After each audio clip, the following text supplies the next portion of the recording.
Hi, Ken Martin here, PGA member and instructor here at Keiser University College of Golf. Today I wanted to talk to you about how to hit your chip shots a little bit more solidly. Very typical mistake that I see when teaching short game is the angle of approach that the golf club is moving in through impact. By that I mean the golf club is typically on mishit shots, those that are actually hit thin is actually moving up through impact as opposed to descending through impact.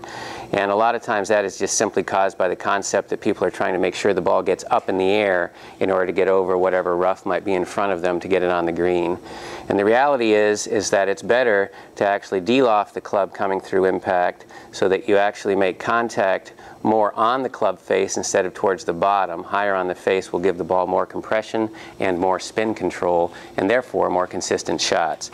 So the typical mistake is made because a golf ball position can be played too far forward in the stance.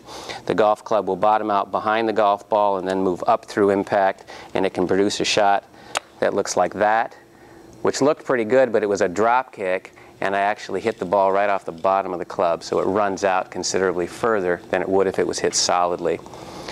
So to fix that, I'm just going to move the ball a little bit further back in my stance. I like to play them a little bit right of the center of my belt buckle and make certain that as I'm going forward, I actually have the sense that I'm actually de-lofting the club by allowing my wrist to actually give a little bit so that I actually have more forward shaft lean going through impact.